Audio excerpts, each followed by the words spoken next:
Assalamualaikum warahmatullahi wabarakatuh. Nama saya Muhammad Kevin Trianto dari Hukum Ekonomi Syariah A. Di sini saya akan menjelaskan tentang Islam pada masa periode modern. Islam pada masa abad ke-20.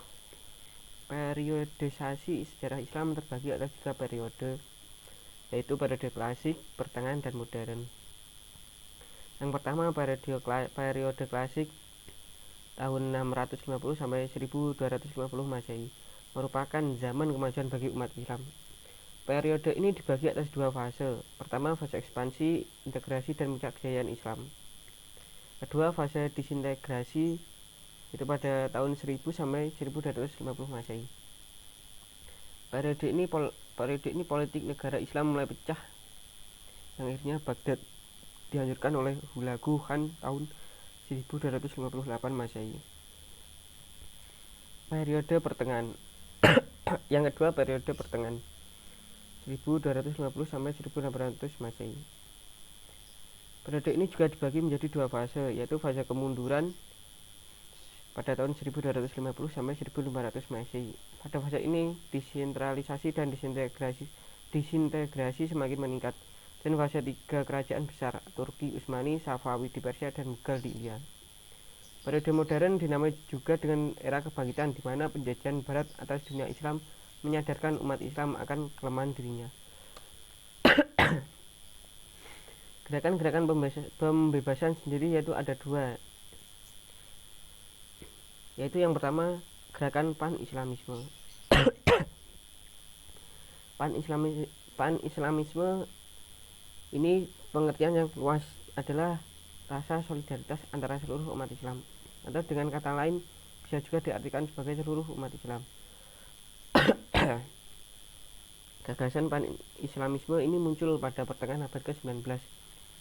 Pencetus dari gerakan pan-islamisme adalah Sayyid Jamaluddin Al-Afghani pada tahun 1839 sampai 1897. Al-Afghani melihat pada saat itu umat Islam berada dalam kemunduran yang sangat membahayakan. Yang kedua, gerakan nasionalisme. Gerakan nasionalisme adalah gerakan kebangsaan. Gerakan ini berasal dari Barat yang masuk ke negeri Muslim melalui persentuhan umat Islam dengan Barat yang menjajah mereka, dan dipercepat oleh banyaknya pelajar Muslim menuntut ilmu ke Eropa atau lembaga-lembaga pendidikan Barat yang didirikan di negeri mereka.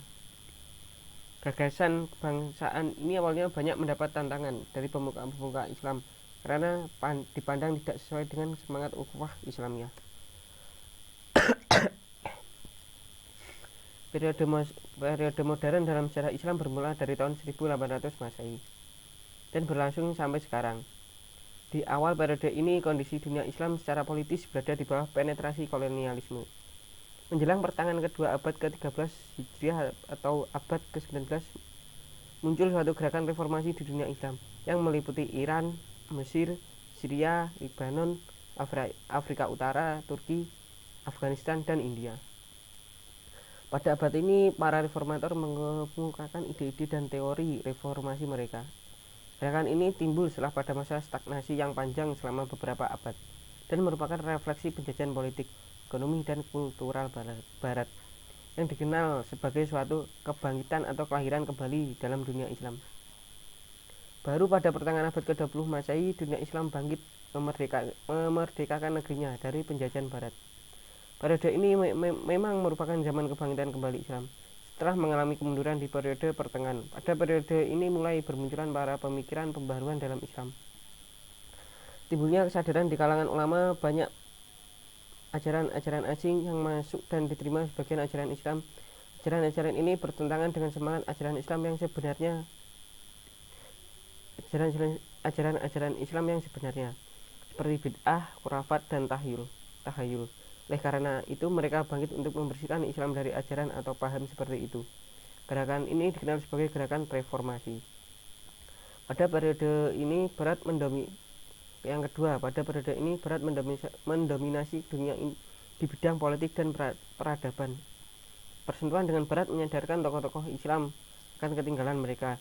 Karena itu, mereka berusaha bangkit dengan mencontoh Barat dalam masalah-masalah politik dan peradaban untuk menciptakan balance of power. Di belahan kerajaan Mughal juga dilanda kemunduran, tepatnya pada pemerintahan setelah Aurangzeb, yang mendapat serangan dari masyarakat Hindu, antaranya pemberontakan Sikh yang dipimpin oleh Guru Tek Bahadur dan Guru Gobind Singh.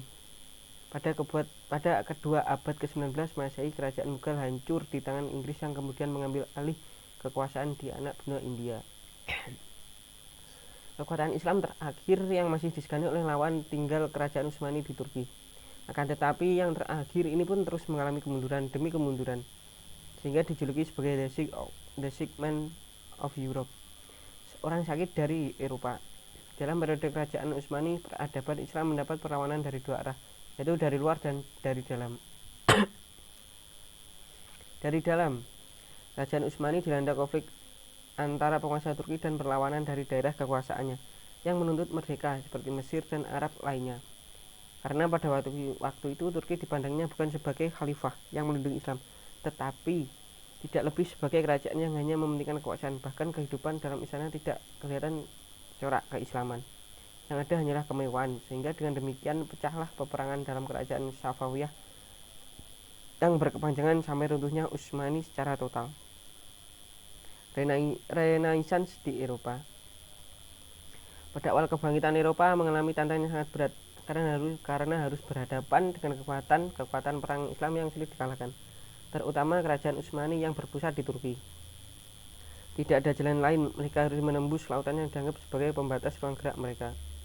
Setelah jalan melalui laut telah ditemukan oleh Christopher Columbus pada tahun 1492 Masehi, menemukan benua Amerika, dan Vasco da Gama menemukan jalan ke timur melalui Tanjung Harapan pada tahun 1498 Masehi.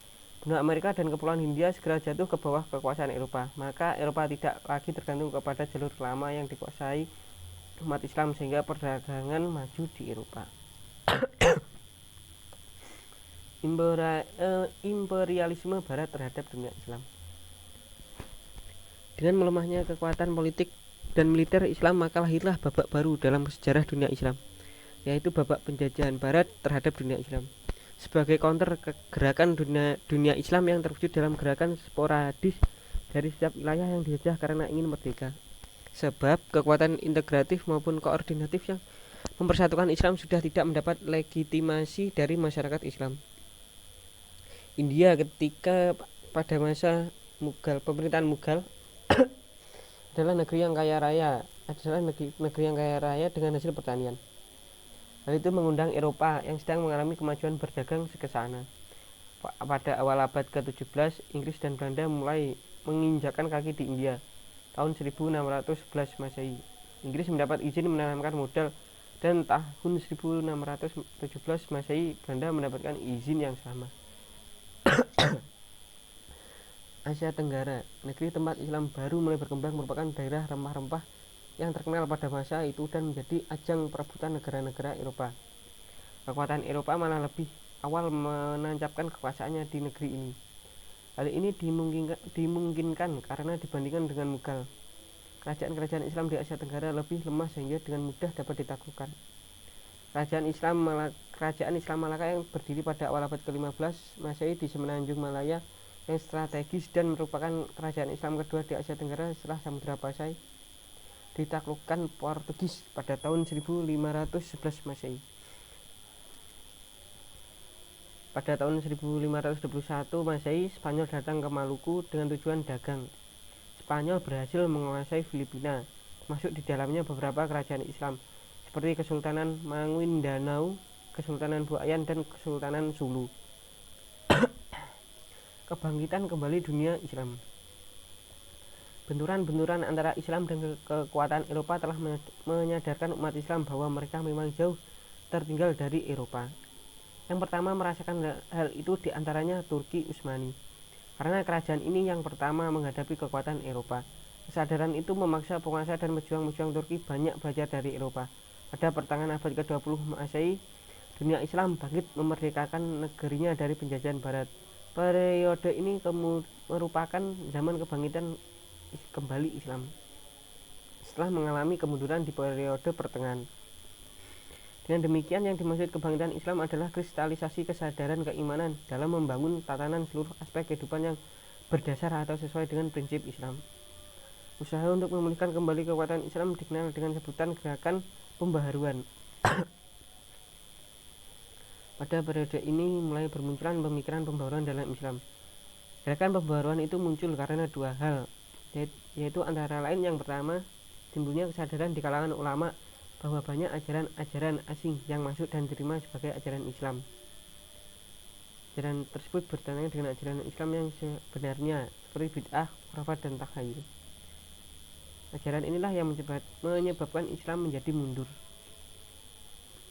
Maka mereka bangkit membersihkan Islam dari ajaran atau paham tersebut. Gerakan ini dikenal sebagai gerakan reformasi. Adapun gerakan pembaharuan tersebut sebagai berikut. Yang A, gerakan Wahabiyah yang dipelopori oleh Muhammad Ibnu Abdul Al-Wahhab pada tahun 1703 sampai 1797 Masehi di Arabia. B, gerakan Syah Waliullah pada tahun 1703 sampai 1762 Masehi di India.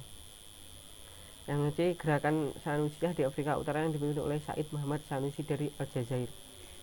Yang kedua, pada periode ini Barat mendominasi dunia di bidang politik dan peradaban.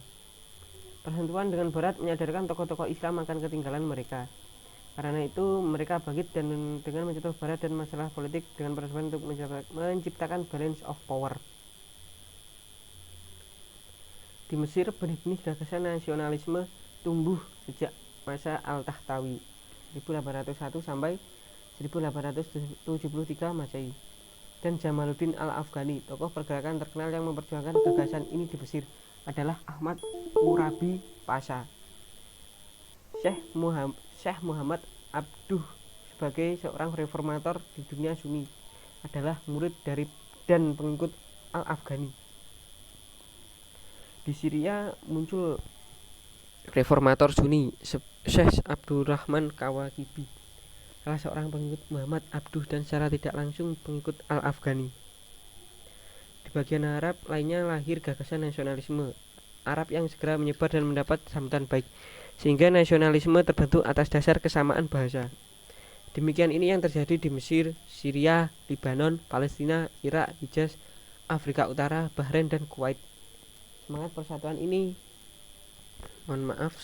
persatuan Arab ini diperkuat pula oleh usaha Barat untuk mendirikan negara Yahudi di tengah bangsa Arab dan di negeri yang mayoritas dihuni Arab. Kemerdekaan negara-negara Islam dari penjajahan Barat. Munculnya gagasan nasionalisme yang diikuti dengan berdirinya partai politik merupakan modal utama umat Islam dalam perjuangannya untuk mewujudkan negara merdeka. Perjuangan tersebut terwujud dalam beberapa bentuk kegiatan, antara lain yang pertama, gerakan politik, baik dalam bentuk diplomasi maupun perjuangan bersenjata. Yang kedua, pendidikan dan propaganda dalam rangka mempersiapkan masyarakat menyambut dan mengisi kemerdekaan. Negara yang berbentuk mayoritas muslim yang pertama kali memproklamasikan kemerdekaannya adalah Indonesia, yaitu pada tanggal 17 Agustus 1945. Indonesia merdeka dari pendudukan Jepang setelah Jepang dikalahkan oleh sekutu disusul oleh Pakistan tanggal 15 Agustus 1947. Ketika Inggris menyerahkan kedaulatannya di India kepada dua dewan konstitusi, satu untuk India dan satunya untuk Pakistan. Tahun 1922, Timur Tengah, Mesir, memperoleh kemerdekaan dari Inggris. Namun pada tanggal 23 Juli 1952, Mesir menganggap dirinya benar-benar merdeka. Pada tahun 1951 di Afrika, tepatnya Libya merdeka, Sudan dan Maroko tahun 1956, Aljazair tahun 1962, semuanya membebaskan diri dari Perancis. Dalam waktu yang hampir bersamaan, Yaman Utara, Yaman Selatan, dan Emirat Arab memperoleh kemerdekaannya pula. Di Asia Tenggara, Malaysia yang saat itu termasuk Singapura mendapat kemerdekaan dari Inggris tahun 1957 dan Brunei Darussalam tahun 1984 Masehi. Ya, sekian dari saya. Kalau ada kesalahan kata atau kurang jelas, mohon dimaafkan. Wassalamualaikum warahmatullahi wabarakatuh.